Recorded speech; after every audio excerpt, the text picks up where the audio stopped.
আওয়ামী লীগের কার্যক্রম নিষিদ্ধ করায় ধীরে ধীরে ডক্টর ইউনূসের উপর চাপ বাড়ছে। প্রশ্ন উঠছে, দলটি আগামী নির্বাচনে অংশ নিতে পারবে কিনা। বাংলাদেশের অন্তর্বর্তী সরকার প্রধান উপদেষ্টা অধ্যাপক মোহাম্মদ ইউনূস এর ভার অবশ্য ছেড়ে দিয়েছেন নির্বাচন কমিশনের উপর। তবে বাস্তবতা হলো, নির্বাহী আদেশে নিষিদ্ধ হওয়ায় সরকার যতই বলুক না কেন, নির্বাচন কমিশনের পক্ষে এ বিষয়ে কিছুই করার নেই। কমিশনের একাধিক সূত্র বলছে, সত্যিকার অর্থে নির্বাচনের আবহ তৈরি হলে এ নিয়ে মুখ খুলবে নির্বাচন কমিশন। তখন সরকারকেই সিদ্ধান্ত নিতে হবে আওয়ামী লীগের এই নিষেধাজ্ঞা থাকবে কি থাকবে না। বিস্তারিত জানতে চলুন যাওয়া যাক বিশ্লেষণে।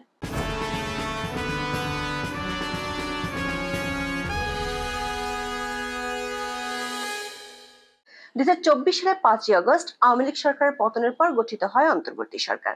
এরপর সেপ্টেম্বর থেকে আওয়ামী লীগকে নিষিদ্ধের ইস্যুটি নিয়ে নানা কথা শোনা যাচ্ছিল। খোদ অন্তর্বর্তী সরকার প্রধান উপদেষ্টা থেকে অন্য উপদেষ্টা কখনো বলেছিলেন কোন রাজনৈতিক দলকে সরকার নিষিদ্ধ করবে না বা করতে চায় না, আবার কখনো বলেছিলেন আওয়ামী লীগের অস্তিত্বই দেশে থাকবে না। তবে অনেক নাটকীয়তার পর গত 12ই মে অন্তর্বর্তী সরকার একটি গুরুত্বপূর্ণ ঘোষণা দেয়। জুলাই হত্যাকাণ্ডের বিচারের আগ পর্যন্ত আওয়ামী লীগের সব কার্যক্রম সন্ত্রাস বিরোধী আইনের অধীনে সাময়িকভাবে নিষিদ্ধ ঘোষণা করা হয়। এর আগে গত বছর অক্টোবরে ছাত্রলীগের কার্যক্রমও সন্ত্রাসী সংগঠন ঘোষণা করে নিষিদ্ধ করা হয়েছিল। আওয়ামী লীগের কার্যক্রম নিষিদ্ধের সিদ্ধান্তটি অনেক প্রশ্নের জন্ম দিয়েছে। একটি দেশের প্রধান রাজনৈতিক দলের কার্যক্রম সাময়িকভাবে নিষিদ্ধ করা হলে তার গণতান্ত্রিক প্রক্রিয়ার উপর কি প্রভাব পড়বে? এটি কি দেশের রাজনৈতিক স্থিতিশীলতাকে আরো জটিল করে তুলবে? বিশেষ করে ত্রয়োদশ জাতীয় সংসদ নির্বাচনে আওয়ামী লীগ কি অংশ নিতে পারবে? এই নিষেধাজ্ঞার বিষয়টি আন্তর্জাতিক মহলেও ব্যাপক উদ্বেগ সৃষ্টি করেছে। শুরুতে শুধু ভারত ও আমেরিকার পক্ষ থেকে এ বিষয়ে বিবৃতি দেওয়া হয়েছিল, কিন্তু সম্প্রতি জাতিসংঘের পক্ষ থেকে এ নিয়ে উদ্বেগ জানিয়েছে, যেটি ভাবিয়ে তুলেছে ইউনূস সরকারকে। জাতিসংঘের মানবাধিকার বিষয়ক হাই কমিশনার ফলকার তুর্ক, যিনি শেখ হাসিনার আমলে ডক্টর ইউনূস যখন মামলা লড়ছিলেন, তখন ইউনূসের পক্ষে আন্তর্জাতিক মহলে সবচেয়ে সোচ্চার ছিলেন। সেই ফলকার তুর্ক বিষয়টি নিয়ে গভীর উদ্বেগ প্রকাশ করেছেন। জেনেভায় মানবাধিকার কাউন্সিলের 59তম অধিবেশনে দেওয়া ভাষণে তিনি বাংলাদেশের প্রসঙ্গে তার উদ্বেগের কথা জানান। তুর্ক বলেছেন, রাজনৈতিক দল ও সংগঠন নিষিদ্ধ করার সুযোগ তৈরি করে সম্প্রতি আইনে পরিবর্তন আনা এবং এই সংক্রান্ত সব কর্মকাণ্ড নিয়ে তিনি উদ্বিগ্ন। তার মতে, এ ধরনের পরিবর্তন অন্যায্যভাবে সংগঠনের স্বাধীনতা, মত প্রকাশের স্বাধীনতা ও সমবেত হওয়ার স্বাধীনতাকে সীমিত করবে। দর্শক, আওয়ামী লীগের কার্যক্রম সাময়িকভাবে নিষিদ্ধ করা হয়েছে সন্ত্রাস বিরোধী আইনে। পাশাপাশি আন্তর্জাতিক অপরাধ ট্রাইব্যুনাল আইনটি সংশোধন করে দল নিষিদ্ধের নতুন বিধান সংযুক্ত করা হয়েছে। সূত্রগুলো বলছে, এর মধ্যে কমনওয়েলথ সহ যেসব আন্তর্জাতিক সংস্থা বাংলাদেশের নির্বাচন ও গণতান্ত্রিক প্রক্রিয়ায় উন্নয়ন খাতে বরাদ্দ দিয়ে থাকে, তারাও দল নিষিদ্ধের বিষয়টি নিয়ে সরকারের কাছে উদ্বেগ জানিয়েছে। এই উদ্বেগের মুখে অন্তর্বর্তী সরকারের প্রধান উপদেষ্টা অধ্যাপক মোহাম্মদ ইউনূস কি বলেছেন? সম্প্রতি যুক্তরাজ্য সফরের সময় বিবিসিকে দেয়া এক সাক্ষাৎকারে তিনি দেশের রাজনীতি, সংস্কার ও নির্বাচন নিয়ে কথা বলেছেন। বিবিসির সাংবাদিক রাজিনী বৈদ্যনাথন যখন তাকে প্রশ্ন করেন যে আওয়ামী লীগকে নির্বাচনে অংশ নিতে না দেওয়ার সমালোচনা হচ্ছে, তখন অধ্যাপক ইউনূস এর ব্যাখ্যা দেন।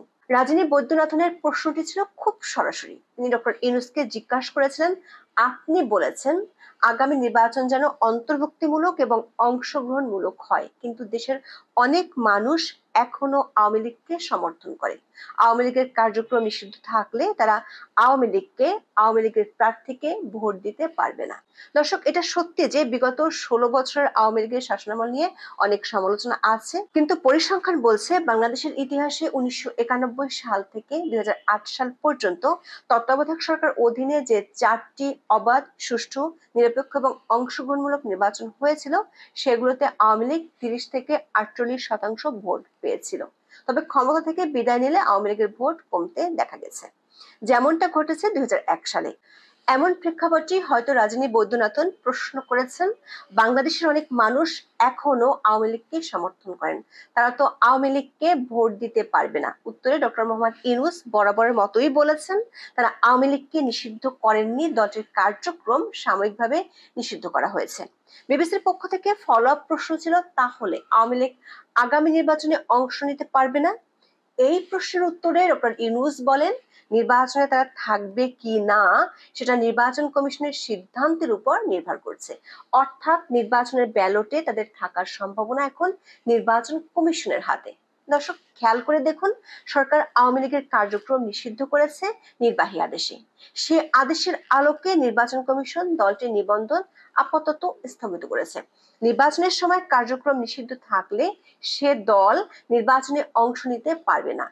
সে অর্থে দলের কার্যক্রম নিষিদ্ধ থাকার অর্থই হলো দল নিষিদ্ধ থাকা এবং দলটি নির্বাচনে অংশ নিতে না পারা।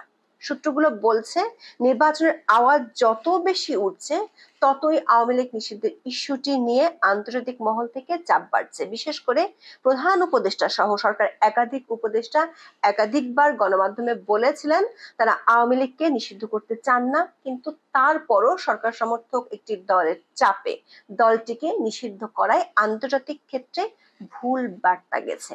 আবার এটি পরিষ্কার যে কার্যক্রম নিষিদ্ধ হওয়ার ফলে আওয়ামী লীগ আগামী নির্বাচনে অংশ নিতে পারবে না যদি ওই নির্বাচনের আগে তাদের উপর এই নিষেধাজ্ঞা প্রত্যাহার করা না হয়। সেজন্য সরকার এখন বিষয়টি নির্বাচন কমিশনের উপর চাপিয়ে দিতে চাইছে। তবে নির্বাচন কমিশন সূত্রে জানা গেছে, সংস্থাটি এখনো এই বিষয়ে কিছুই বলতে চায় না। কিন্তু তারা সরকারকে জানিয়ে দিয়েছে নির্বাহী আদেশে নিষিদ্ধ হওয়ার কারণে দলটির নিবন্ধন স্থগিত করেছে ইসি। এখানে ইসির কিছুই করার নেই। সবশেষ ইউএনডিপির একটি প্রতিনিধি দলের সাথে বৈঠকে বিষয়টি ইসির পক্ষ থেকে ডোনারদের জানিয়ে দেওয়া হয়েছে। 21শে জুন প্রধান নির্বাচন কমিশনার এএমএম নাসিরউদ্দিন বলেছেন, নির্বাচন কমিশন যতই স্বাধীন হোক না কেন, সরকারের সহযোগিতা ছাড়া সুষ্ঠু নির্বাচন সম্ভব নয়। নির্বাচনের জন্য সরকারের মুখ্য ভূমিকা লাগবে। ফলে নির্বাচনের সময় সরকার যদি নির্বাহী আদেশে কোনো দলের কার্যক্রম নিষিদ্ধ করে রাখে, তাহলে নির্বাচন কমিশনের পক্ষে তাদের নির্বাচনে অংশগ্রহণের সুযোগ দেওয়া সম্ভব নয়। কারণ কার্যক্রম নিষিদ্ধ হলে তারা আইনত প্রকাশ্যে মিছিল, সমাবেশ বা কর্মসূচি পালন করতে পারে না। করলে আইন শৃঙ্খলা বাহিনীর সদস্যরা তাদের গ্রেপ্তার করতে পারে। নির্বাচন কমিশনের একাধিক সূত্রে জানা গেছে, কমিশনের পক্ষ থেকে এ নিয়ে ব্যাখ্যা তৈরি করে রাখা হয়েছে, তবে এই মুহূর্তে তারা এ বিষয়ে কিছু বলতে চান না। আন্তর্জাতিক উদ্বেগ এবং অধ্যাপক ইউনূসের ব্যাখ্যা, এই দুটি বিষয় বাংলাদেশের বর্তমান রাজনৈতিক পরিস্থিতিকে আরো জটিল করে তুলেছে। একদিকে আন্তর্জাতিক সম্প্রদায় যেখানে মত প্রকাশ, সংগঠন ও সমাবেশের স্বাধীনতার উপর বিধিনিষেধ নিয়ে উদ্বিগ্ন, অন্যদিকে অন্তর্বর্তী সরকার নিজেদের পদক্ষেপকে আইনানুগ এবং অন্তর্ভুক্তিমূলক নির্বাচনের পথে সহায়ক বলে দাবি করছে। আবার তার দায়ভার ঠেলে দিতে চাচ্ছে নির্বাচন কমিশনের দিকে, যদিও নির্বাচন কবে হবে সেটি এখনো পরিষ্কার নয়। সংস্কার নিয়ে রাজনৈতিক দলগুলোর মধ্যে ঐক্য না হলে জুলাই সনদ পিছিয়ে যেতে পারে, এমন আশঙ্কা এরই মধ্যে দেখা দিয়েছে। জুলাই সনদ পেছালে নির্বাচনও ঘোষিত সময়ের মধ্যে নাও হতে পারে। তারপরও যদি নির্বাচনের দিনক্ষণ ঘোষণা করতে সরকার বাধ্য হয়, তাহলে আওয়ামী লীগের কার্যক্রম নিষিদ্ধের ইস্যুটি সরকারের জন্য একটি ট্রাম্প কার্ড হিসেবে কাজ করতে পারে। তখন ইসির উপর দায় চাপিয়ে সরকার আন্তর্জাতিক ও অভ্যন্তরীণ রাজনৈতিক চাপ দুটোই সামাল দিতে চায়। তবে এরই মধ্যে বিভিন্ন গণমাধ্যমে ছাপা হওয়া বিশ্লেষকদের মত হলো, সরকারি সিদ্ধান্তে রাজনৈতিক দল নিষিদ্ধ করা কোনো গণতান্ত্রিক পন্থা নয়।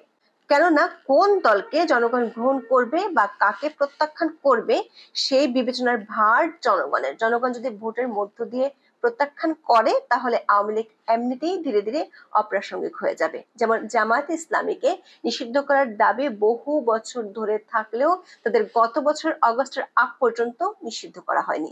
কিন্তু বৈধ রাজনৈতিক দল থাকা অবস্থাতেও তারা নির্বাচন করেও খুব একটা সুবিধা করতে পারেনি, বরং তাদেরকে নির্বাচন করতে হয়েছে বিএনপির সঙ্গে জোটবদ্ধ হয়ে। তারপর তারা খুবই সামান্য কিছু আসনে জয়ী হয়েছে।